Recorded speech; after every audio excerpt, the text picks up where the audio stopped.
News talk live के साथ जुड़े रहने के लिए हमारे चैनल को सब्सक्राइब करें और इस बेल आइकन को प्रेस करना ना भूलें ताकि हमारे रोमांचक वीडियोस आप तक निरंतर पहुंचते रहें।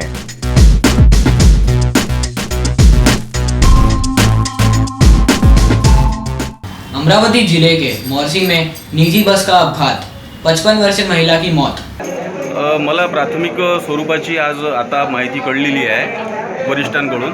तर मी तात्काळमध्ये आपल्या जिथे ॲक्सिडेंट झाला त्या स्थळी पोचून आपले मोर्शी तालुक्याचे TMO महाजन साहेब, तालुका मेडिकल ऑफिसर यांना तात्काळमध्ये फोन केला।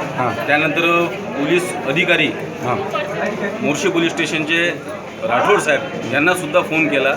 त्यासोबतच आपल्या PSC अंतर्गत येणाऱ्या जेवढ्या काही गाड्या आहेत, खेड असो, अंबाळा असो, हिवरखेड असो, या लोकांशी संबंधित फोन करून त्यांना तात्काळमध्ये गाडी इथे स्वरूपात बोलवण्यात आली आणि आता सध्या मोर्शीवरून उपजिल्हा रुग्णालय मोर्शी इथून यांना अमरावती इथे ट्रान्सफर करत आहे। पण माझं असं म्हणणं आहे की हा जो अपघात झालेला आहे यासाठी SG इन्फ्रा हे जबाबदार आहे, कारण त्यांनी डांबरीकरणाचे रस्ते खोदून ठेवले, डांबरीकरणाचे रस्ते केले, पण त्यांनी साईडनं भरती भरली नाही आणि ड्रायव्हरचं साईड म्हणजे पुढच्या गाडी क्रॉसिंगमध्ये चक्का उतरल्यामुळे ही गाडी पलटी झाली। यासाठी सर्वस्वी जबाबदार SG इन्फ्रा आहे।